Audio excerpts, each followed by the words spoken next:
This program has been made possible by the generous support of the Women's Foundation, the Ford Foundation, the McCormick Foundation, Zero Divide, the Stewart Foundation, the Nathan Cummings Foundation, and the California Endowment.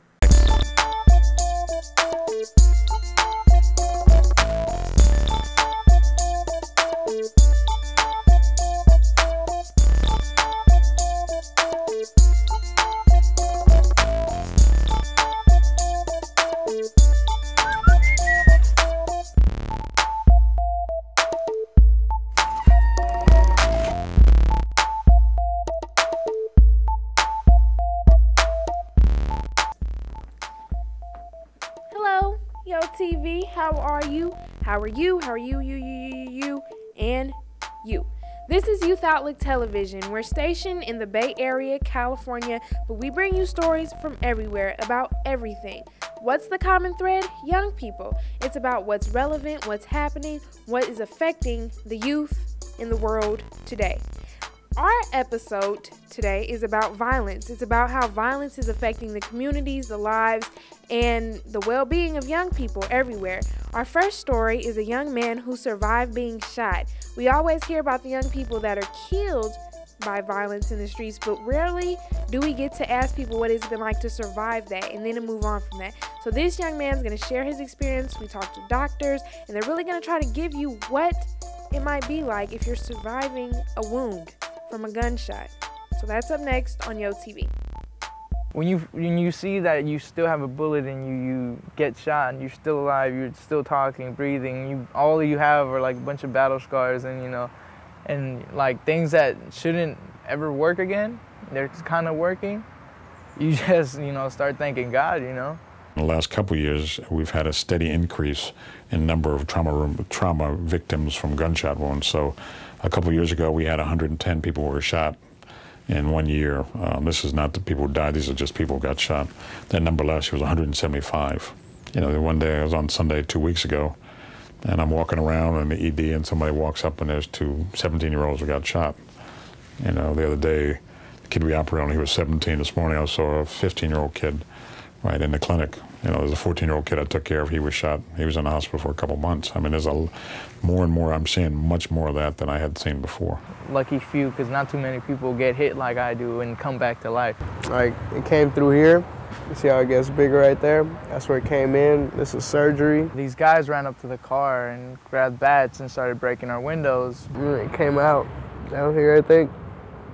This is surgery again. So we hit a U-turn, and right when we came out of the U-turn, a car was already next to us, and the guy was already holding out guns, and he was already shooting at us. And it came up, it hit me right here.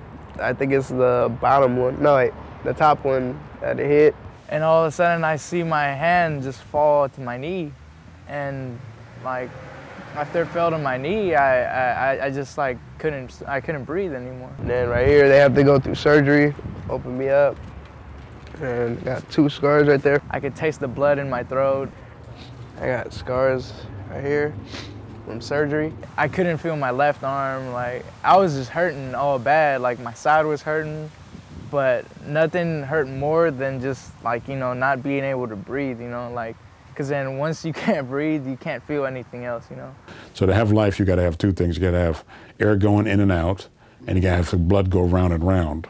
Right, so the blood don't go round and round because it's going out a hole, right, then you go into shock, right? If the air is not going in and out, that means that you're not getting oxygen to the tissues, right? So these are all sort of complex, it's much more complex than that, but that's sort of the way that the big picture of looking at things, what happens. So when a bullet goes in, that's what it does. I thought I was just scared, that's why I couldn't breathe, but, but the bullet had, like, broken through my arm, like, came out, hit me in the side, like, barely like ripped a hole in my lung, hit my stomach, my liver, like hit a bunch of all different stuff, and it's like lodged into my back.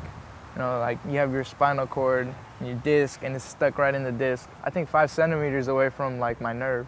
So if that bullet would have gone up, I would be paralyzed right now.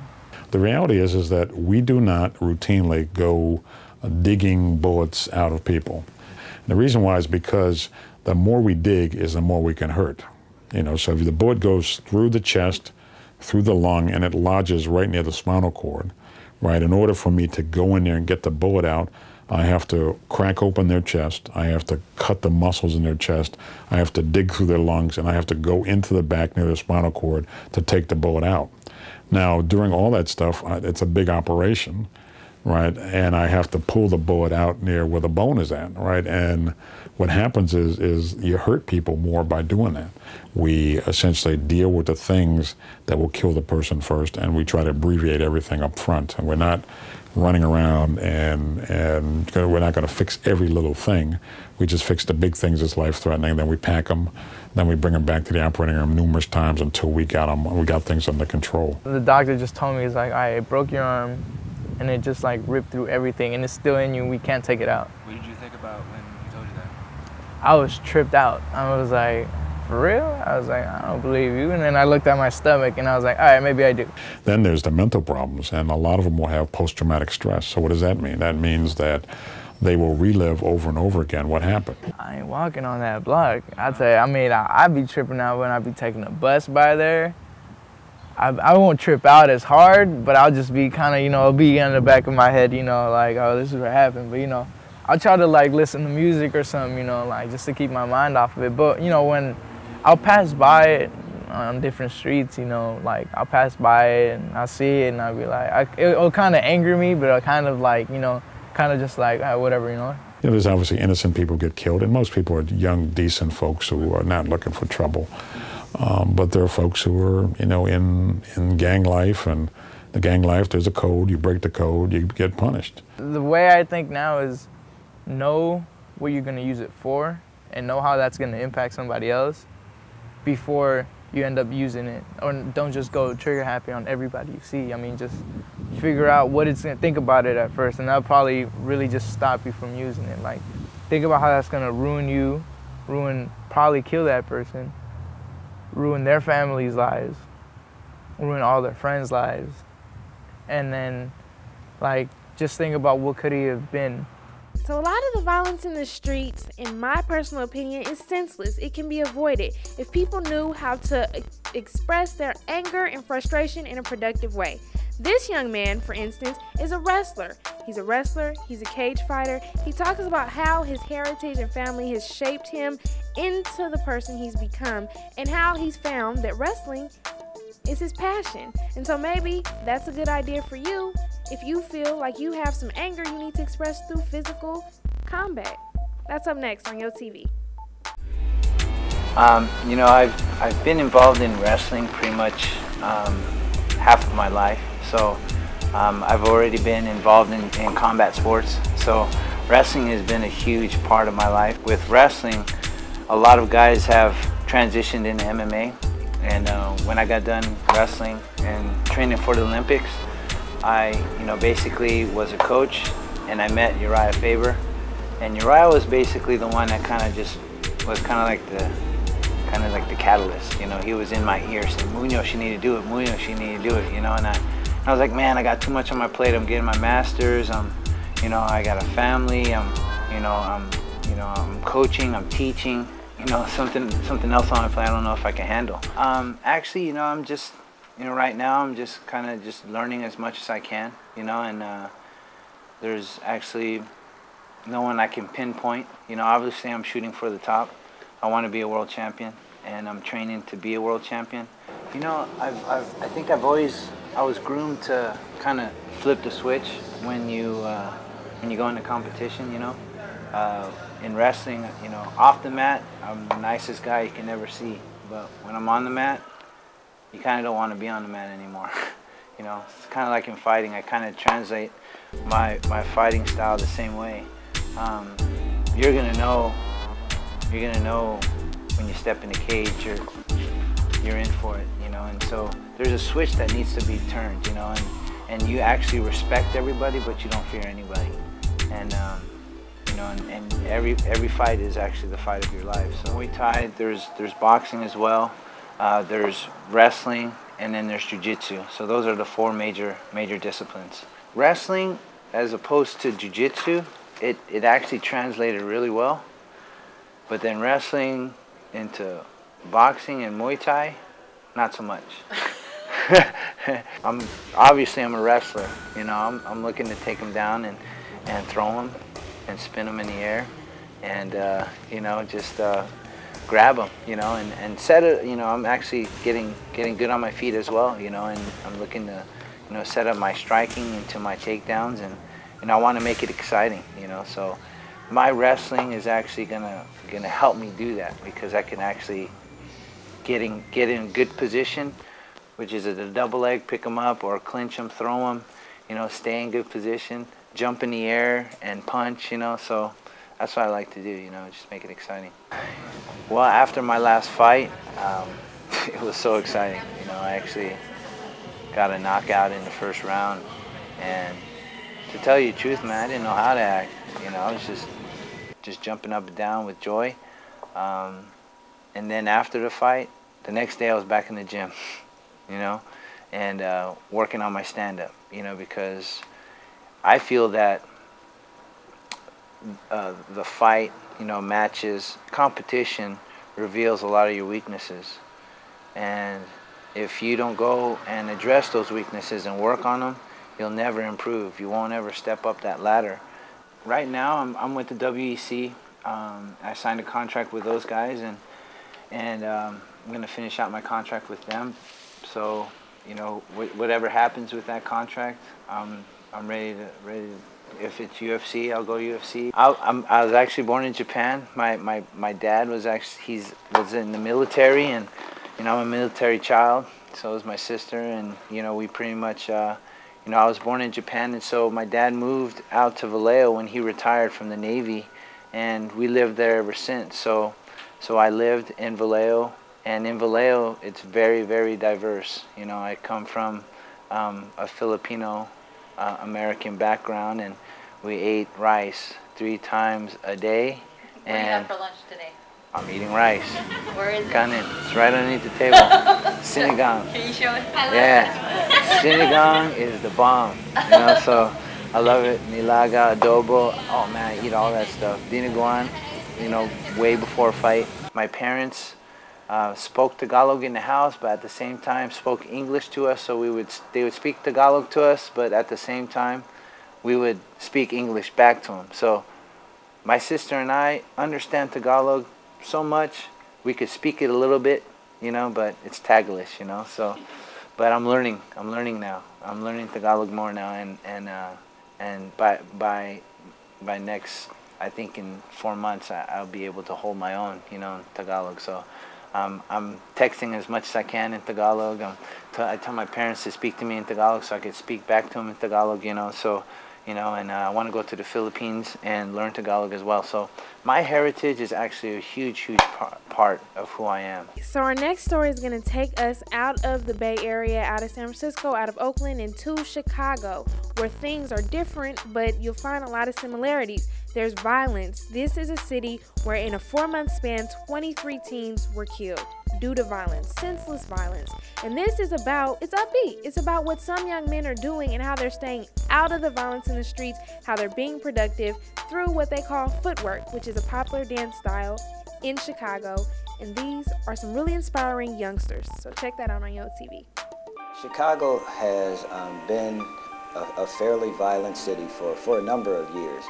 Do you guys realize within the past 4 months, we have lost over 23 teens to senseless street violence? You say 23? Yeah, man, 23. Come on, man, that's crazy. We getting killed at school over $1.50 hats? What? We ain't safe nowhere.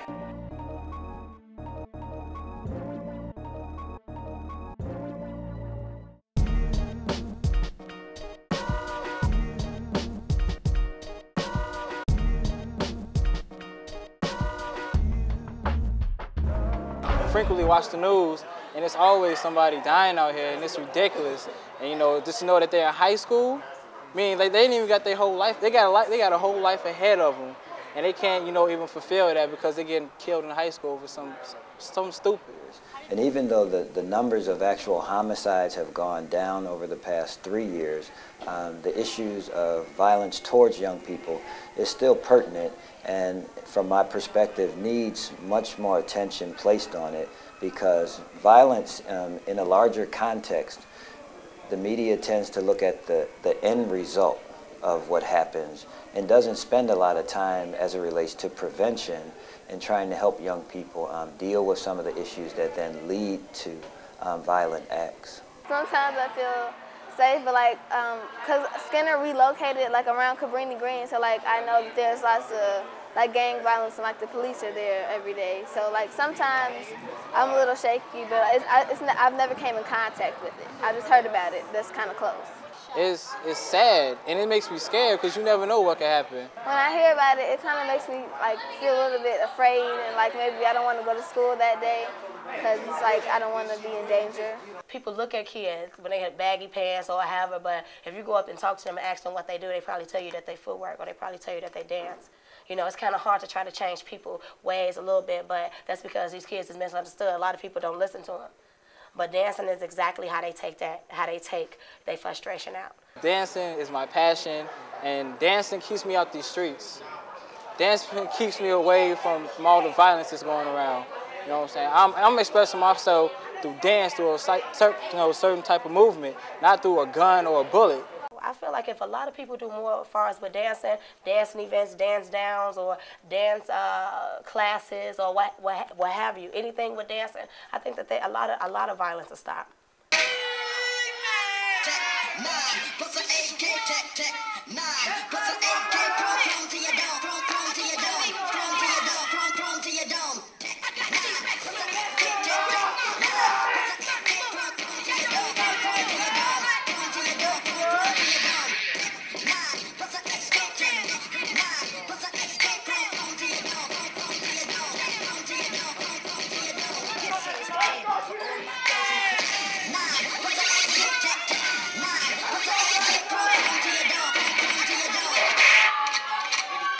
Hey yotv, this is Jasmine Young. Thank you for staying tuned, staying engaged. We've been discussing violence, and we've been discussing kind of street violence, gunplay, but this next one is about domestic violence. It's about two popular teen stars, Chris Brown and Rihanna, and their incident, and this is what Yo Blogger had to say or act or reenact when we first heard out about the incident. So it's before the pictures were released, before we had all the facts, but when we first heard that apparently and allegedly Chris Brown hit Rihanna.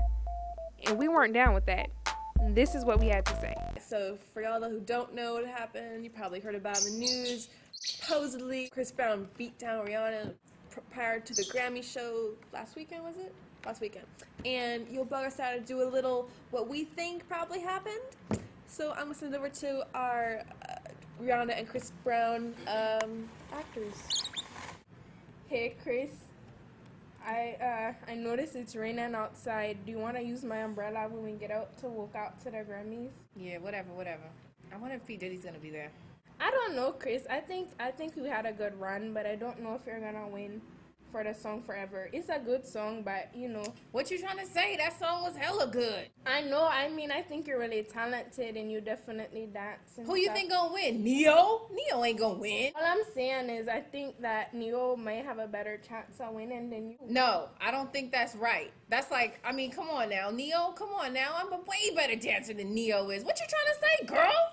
Nothing, Chris. I'm not trying to say anything. You know what? You've been really getting on me ever since I went to Europe. And you know what I'm saying? You started talking about them pictures. I'm tired of your stuff. I'm tired of you talking crazy to me. I'm tired of you doing all the stuff you've been doing. You know what? This is definitely making light of a very serious situation. Domestic violence has affected a lot of people, and if you know somebody who has been affected, or if you personally have been the victim of domestic violence, please call this number. Okay, back to the fun stuff. What were you thinking about? You got Wrigley contracts. You got the All-Star Weekend was coming up. Not to mention the Grammys. The Grammys is like the Olympics for y'all. What were you thinking? And on top of all of that, you are a black man. No matter what, no matter how big you get, no matter how close to being like Michael Jackson and everybody thinks you're great, you are a black man. You cannot forget that. People will treat you like one if you start doing stuff and acting like Ike Turner. You cannot do that. It's not even like this is like a personal indiscretion and you just beat on some like random chick. You know, and you know, I love myself. I'm a random chick. I'm just saying, if you have those tendencies, don't date high-profile divas. You can't date Riri and beat her in a Lamborghini. Did you not learn anything from what happened in the Halle Berry, Eric Benet scenario? Where is he now? If you gonna cheat, don't cheat on Holly. If you gonna beat, don't beat on Riri. But why'd he do it? This week, Yo had a little workshop with some open girls, and they thought that he was in the right. Yes. This is what I gotta say about that. I don't know what you chicks is thinking about, but there is no reason for a man to ever put his hands on a woman like that and just go bad and go crazy and go stupid doodle dumb. There is no reason for that. And these chicks from San Francisco was really just like, well, I get slapped up sometimes and it's cool. I mean, because I said some stuff that I shouldn't have said. No. No, boo. No, boo.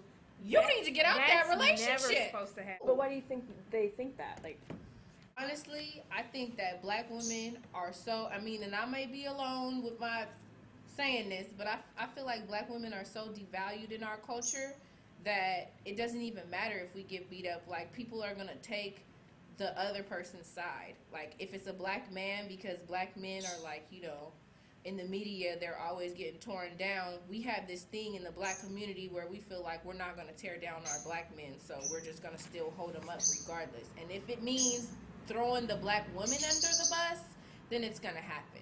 And that's basically what's happening. That's what happened in girls group. They were just like, well, what did she do? Oh, she gave him herpes? Word? Well, I would have did the same thing. I would have just killed her. That's a rumor.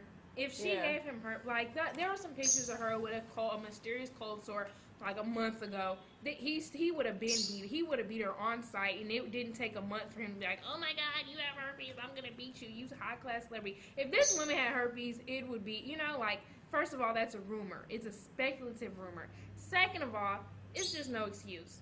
There's no excuse. No. And you know, even if, I don't care if you're a black woman, you loud, you talk quick, you got a fast tongue, and nothing you say. Bottom line, nothing if you got a beat her, leave her.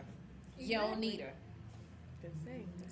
This year, YoTV got to go to the San Francisco International Film Festival, where we saw a lot of movies like the next one that we're going to review for you. It's called My Suicide. We sat down with the director and the lead actor, and the movie is about suicide. It's about one young man's journey and contemplation of suicide through a series of video journals. So he's documenting whether he will or will not commit suicide for the world to see. That's up next on YoTV. I'm Gabriel Sunday, and I'm here talking about my suicide. It's really about this kid who has no friends, doesn't have a great relationship with his family, and is thinking of many ways to try to get some attention. And he comes up with the idea of making a movie about his own suicide and making it in class and announcing it in class, and really what that movie would look like. You know, what would come out of the mind of a kid with ADD who's depressed and lonely, who's just obsessed with media. What would that movie look like? Our movie's kind of a representation of that. Have you ever felt like your life was just one big movie?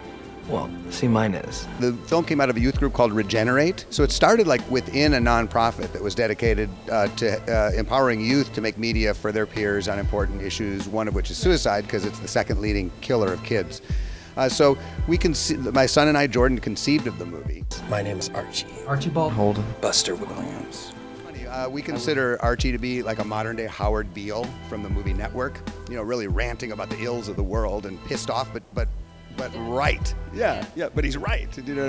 I find I am a lot like Archie in certain ways. Not as much anymore, but I definitely have that part of me that likes being alone. You know, I definitely have a lonely side of me, and I have a part of me that I can get depressed. You know, I can be hurt. You know, I'm a very sensitive person. I think Archie's a very sensitive person too. But there's certain things like Archie's relationship with his parents. You know, they never really talk to him much. I have a great family, and I'm a bit more outgoing and talkative around people. But there's still a lot of parts of me that if you amplified, it's a lot like Archie. You know, I've never really been suicidal, but I've definitely felt lonely and scared. And I understand like that mind. I understand the young, impressionable mind, because I can be swayed one way or the other. I mean, I have a big ego, but it doesn't mean that somebody can't totally destroy me. And the girl you choose to dream about, Sierra. She doesn't even know who I am. But I think you're beautiful. Even if you did have a nose job. I think through the whole movie he wants to like get romantic with her and like wants to have that perfect movie romance. But it's just not going to happen because they're not cut from the same cloth. They're not meant to be together. Archie kind of loves and hates Sierra, you know? It's like he's angry at her for being so beautiful, and he's angry that he could never be good enough to have her, you know, and all that. And so we really tried to play into that and really kind of look at her like that and see what Archie would do, and it really worked. I thought that was one thing that that David really did well, was making Sierra this kind of, you know, untouchable thing that really takes the upper hand in the relationship. I was a TV fetus. I had a camera on me before I was even born. I grew up with everything that a kid could possibly want. I was programmed to behave the American dream. You know, I've seen many, many things. I mean, I've seen beheadings on the internet. I've seen crazy porn. I've seen lots. I mean, I grew up with that. You know, so there's definitely a big message of like, okay, so your parents can't shield you from taboos anymore. Even if you're in the middle of nowhere, you will find a way of having your mind open and having things pour in that you would never expect. And I think that's a wonderful thing that we're experiencing. I think it's beautiful. I think it's connecting people in a way that nobody would ever imagine. I think that if you are a scared person, or you're having struggles with your sexuality, or you're having struggles with your parents, or your cutter, or whatever it is, you can find information on the web, and you can find a way to get out some things in front of you, maybe get your art out there. You know, it's a great way of expressing yourself, but it's also terrifying and horrible in a lot of ways because you are influenced by things. There's that cyberbullying, but there are people all along the way that are in different mindsets, and you know, you have to be aware of that as a human. You know, cyberbullying or bullying in general, you never know where somebody's at during the day. And so our movie is, you know, I think we show a lot of the different, you know, mindsets that happen. Archie is on one and Sierra's on another, and there's different characters that you meet throughout the film who are truly broken people. For my project, I'm going to kill myself on camera. It's not funny at all. You're a good student in this class. I understand that. Y'all make the lighting really good. There's definitely a part of it that's like, you know, you're kind of cheering them on through some of it. And why wouldn't you? That's the internet. I mean, that's everything. I mean, there's a part of everybody that has some sick and twisted fascination with people getting hurt, or, you know, it's the whole fame thing. There's another documentary that's out now called We Live in Public, and it's all about the internet and people's need for Facebook and Twitter. Everybody wants to feel famous, everybody wants to feel important, and everybody wants to talk and get things out of them.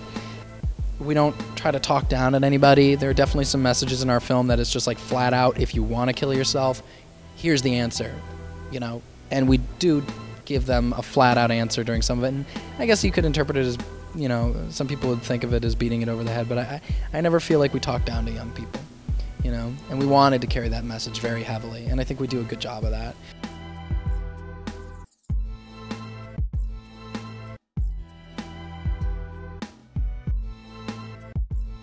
Alright, it's Jasmine A. Young, and you've been watching YoTV. For more information, stories, pictures, vlogs, especially the vlogs, go to our website, youthoutlook.org, or find us on YoBlogger and Twitter. We get around. And we'll be back next week for another episode of YoTV. More stories from the youth with the truth.